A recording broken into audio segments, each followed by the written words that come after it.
Hello everyone, it is Sunday, August 27th, 2023, and with the Google Core update rolling out and with all the search generative features playing peekaboo, I thought it would be a great time to introduce the world to one of the sample scripts that comes with MyCause, the MyCause install that puts Jupyter onto your Windows system so that you can run real Linux Jupyter in a Windows browser. Has some sample scripts. I introduce you to the system. I show you that it really is running on Linux, and this most recent one does a screen capture in the way of video. It does a video capture of various searches in Google and Bing. So right now you can see I set the search term to write a hello world program in Python. So this first one is going to make sure that all the files in the video directory are gone. And then this next one is going to go ahead and open a Google Chrome browser. I believe I'm in 1280 by something like 2000 pixel mode. And you'll see me performing a search here on Bing, logged in as me, typing in write a hello world program in Python. And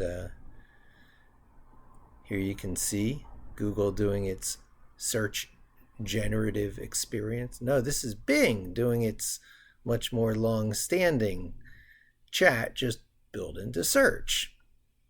Look at that. Sure, I'll tell you a bunch of stuff. I'll type it out here. It's going to tell me actually quite a lot. I don't want to interact with it because it's actually getting recorded. It moves on. It performs the same search at Google. And you can see it's logged in as me here, just like I was logged in as me at the Bing site. So this uses your own actual login or whatever login you want to use. And there is Hello World put right up front. So it's really interesting. Bing says a lot more, but it didn't answer you straight up. And here Google is answering you straight up using its generative AI experimental thing you can see right there. Now, again, I'm not going to interact with it.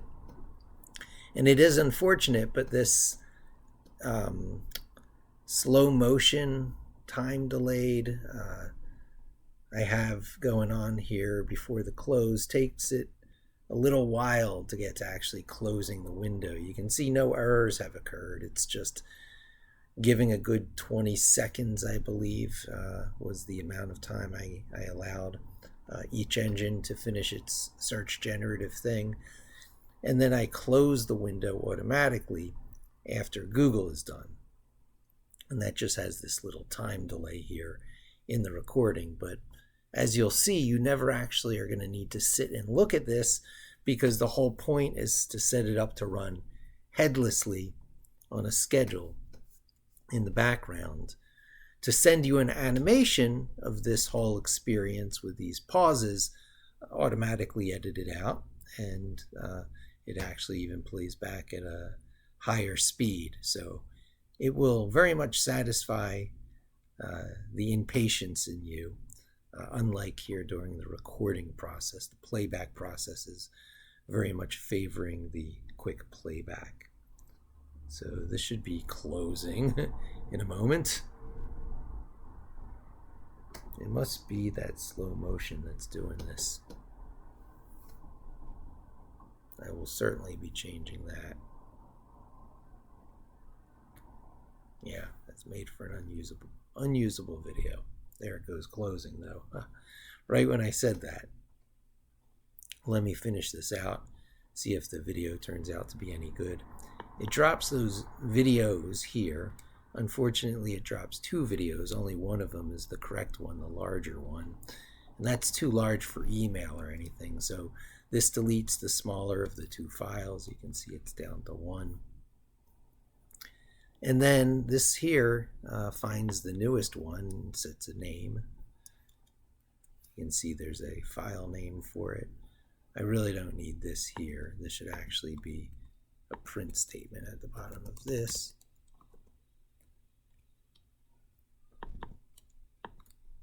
That's the way that should be. We don't need this box. This old way of doing it, I actually had an old method of doing it. We're going to get rid of that.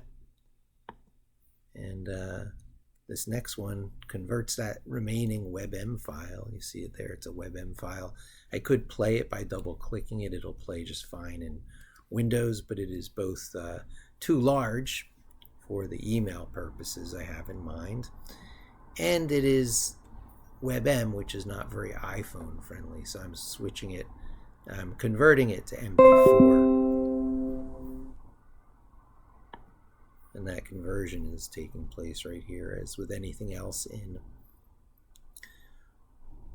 Jupyter, when one of these boxes is processing, you get a little asterisk. And I do have a fair amount of processing going on. I'm compressing it quite a lot, and it's finished there. And I'm changing its frame rate to be a lower frame rate. And you can see what was originally a 7 megabyte animation or video turned into about a half a megabyte. And so now it's much more suitable for emailing, which is the final step. And I'll just give you a little preview here. I've got over here my phone showing with one of my less active email accounts that I'm going to send this to. So I go ahead and send to that as an email. It's going to the asterisk. Oh, it finished already? It doesn't take long to do that. Let's see if we can spot the email arriving. I'll just do the slide down to do a forced refresh. There it is. And if you want to show your client what was going on with that search, you just forward this email along, or you have it sent to them in the first place. And here it is right on your phone, the documentation of what happens when you type something in. There is the recording of the conversational playback in phone-friendly, ready for your client format. And this can be set on autopilot now, which is the wonderful thing. You'll see here, there's the showing the same search on Google with its results popping up all clear. And this will go away after a short delay. It's not going to be as much time as it was over there. There, you see, it's a great experience, ready for prime time. Now, why do I have an ugly command line here? Because I'm going to show you what I just did there. I am going to do again with a exported service file. I'm not going to run it as a service right away, but first I'll go into this service directory and I will delete this one here, because you'll see it reappear when I run this box. And I'll just point out to you that for the email thing, I did set up a couple of config files ahead of time. So if you use this for email, then you'll have to set up those same files. I'll maybe cover the details of that in the description of the video or another video. But there you go. This file has appeared. If we click into that and take a look at it, you can see it is an auto-generated file. It actually was generated from here. So you have this wonderful environment where you can play around and experiment. And when you're ready for it to be exported as a service, you just run this little bottom cell here. You've got your exported service file. And now remember these two video files here from the last run. One of the first things that occurs is the deletion of the files in that location. So that's been exported. Anything with a little export comment at the top is a part of this service. The service with the file name Chatshot, which is established in the first cell in this extra comment here. So this comment sets up how it's going to be exported. And then this comment here says, in fact, export this cell and export this cell and this cell and so on. Oh, I did not do it with the email one. So this program would not actually finish the email. So this is one of the things I'll be teaching people how to do, because it doesn't make sense to distribute this with this enabled if you didn't set up your email credentials. So if you have your email credentials set up, Then you can plug that there, plug that there. Now what this is doing is it's just making sure that these parts end up in the exported service. I don't have them there right now because I just committed it to the repo, to the GitHub repo for distribution, and I didn't want those turned on by default. But now that they're in there, I can export it, and I'll show you kind of a before and after. This one ends at just the automated, see the browser automation. The browser automation function stops there and it gets called. If we close that, export this cell one more time, and then look again at chatbot.py, here's the browser automation where it stopped last time. And here it is with all these additional things now to handle the email. All the emails handled. So what does that give us? Well, instead of having to press the buttons in Jupyter, right, inside of a notebook, this bridges the gap from like this data science world where data scientists live to this more developer world. So here we are in that same directory. If I ls that stuff, you can see here's the notebooks that we're using, but then here's the service directory. So I can cd into service, and I can do an ls there, and you can see the exported file is right there, and I just go Python chatshot.py, and here are those files from the last run. Watch this. They're deleted, and here's the Chrome browser popping up to do the automation just like it did before. Now that that started to do its thing, see, exactly like it did before, I can actually go over here and show you it's only one file because it deleted the two and it started re-recording the video for this. So we'll let it finish its video here.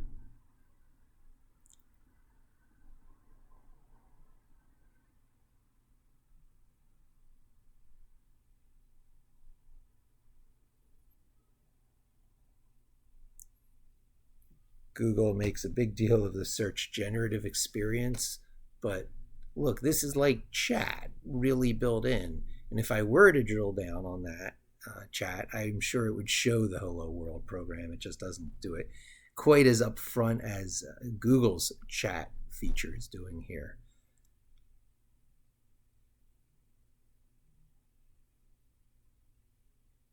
All right, so that finishes, and thus begins the fairly long wait for the system to pick up on the fact that it's time to close the browser.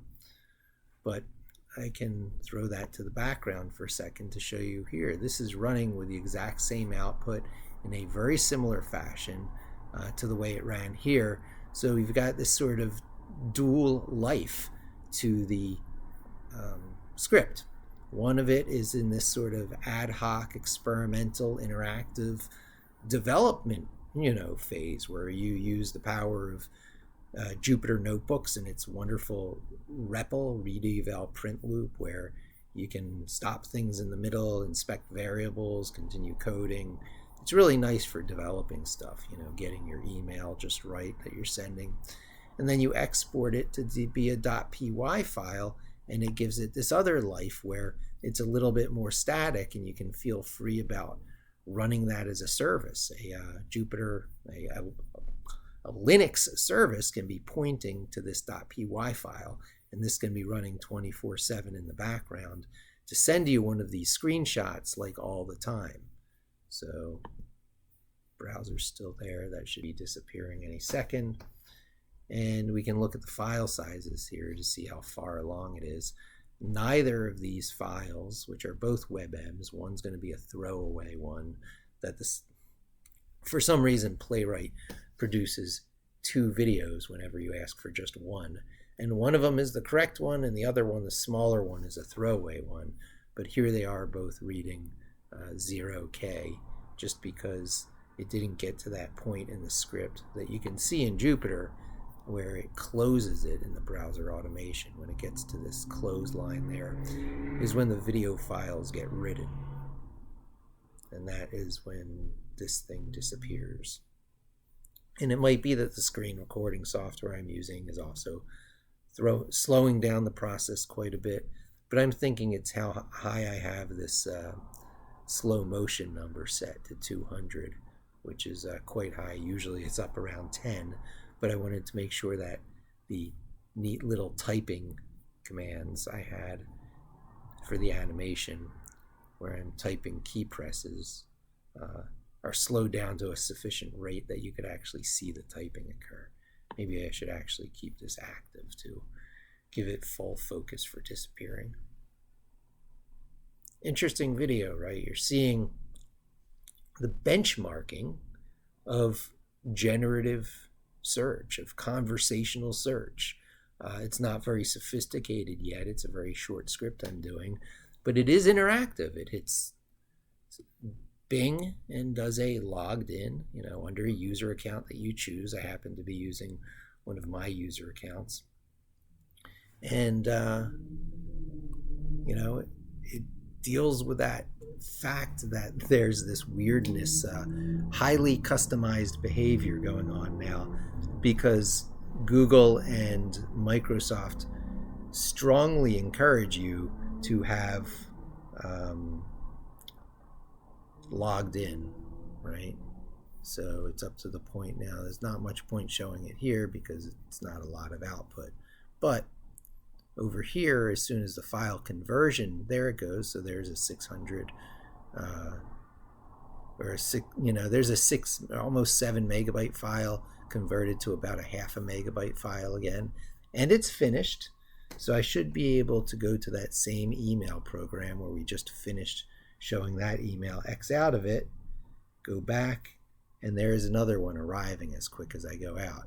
So if I go into here, you'll see there's 2 of them, the last one to arrive and the new one that just arrived, which is another version of that same video, because there's not that much change between the last version and this version, except this one was created by a script that was running from a command line.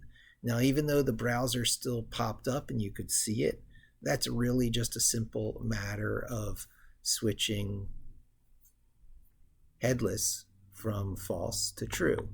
And then I won't make you suffer through it running a third time, but it would run exactly the same, except you just wouldn't see the browser pop up when it got up to that point here. There'd be this little bit of output. I show the email is sent and some other very simple things, but it doesn't have much output yet. I might improve that. But I thought this was ready for prime time enough to show you that the age of benchmarking generative experiences, conversational search, is upon us. This doesn't cost you anything. It's set up to export as a Linux service real easy. And we'll get to that real soon, because when you install Jupyter on your system using MyCause, right? So if you follow my advice and use virtual desktops because they rock, I'm up to 7, the amount I usually end up getting to sooner or later, and I try and top it out at 7. If you go to your web browser, mycause.ai will teach you all about this system that I'm using. It'll explain it to you, have a few YouTube videos to show you how it works, and then you can go to step 1, a couple more videos that show you how it works, and then this, which starts the whole process. And just read this, it'll tell you what to do. And then you'll have Jupyter running pretty much the way I do, and not just Jupyter, but there's Linux in the background running the whole show. And just to give a little spoiler here, when you log in to that Linux, you can do screen-ls, and you can see the different things that are running. If you wanted to see Jupyter running, you could connect to that one right there.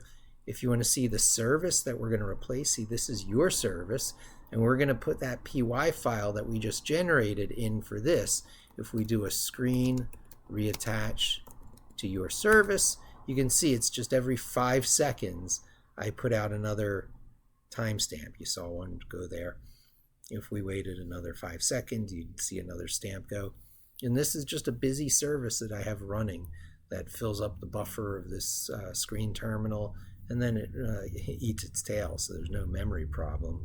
But it does give a place that gives you the concept of a 24/7 service running,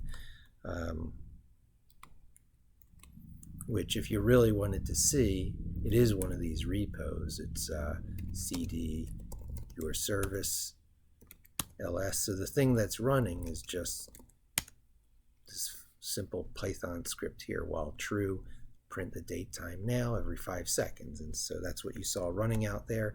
And we're going to be putting our screenshot thing in there. So every day you can have your SEO conversational search screenshots emailed to you or to your clients. And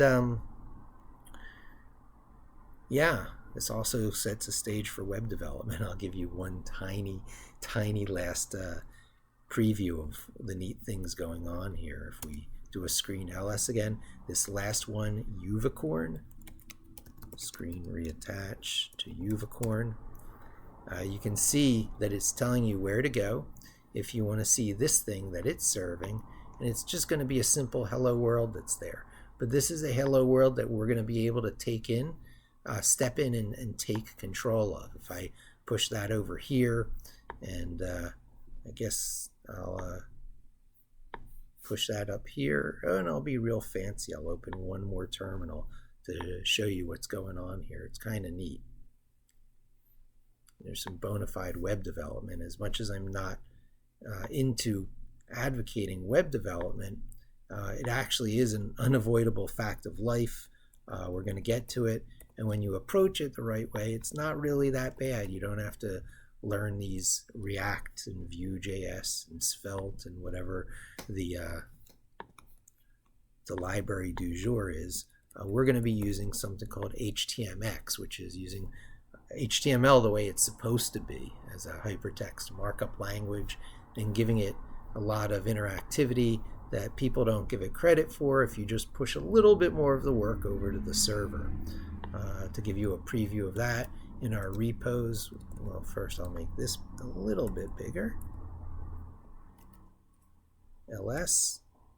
Okay, it's the web dev directory, cd web dev, ls, vim example, and we find the hello world there. And if we change that to hello world 2,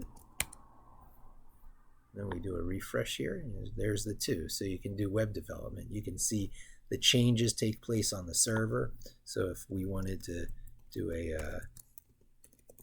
3 there and we save it, you'll see this change is automatically picked up by the server. So the server essentially stops and starts real quick, so you don't have to worry about that. And your changes are reflected right away. And every time you do a page load, you can see here, the response from the web server. So this is just a totally pragmatic, somewhat old school, but really not old school at all. You'll find that when stuff needs to be set up to be, highly reliable and durable and resistant to fads and trends and obsolescence, and you want to future-proof yourself, well, then this is very much the way you do it. And here I am doing it on the Windows platform, and easing you into Linux through Jupyter. Can you imagine? You do some Python in Jupyter, you export it, and then those exported things that you create can become these 24/7 automated Linux things running in the background. Of course, when your laptop sleeps, those things stop running. So one of the things I'll be doing with you here is just teaching you how to move your services over to another location, which is just kind of a matter of saving it here and loading it somewhere else. So thought you'd enjoy seeing that. Thanks for joining me. Hope to see you again soon as I keep rolling out the surprises and delights in this mycause.ai project.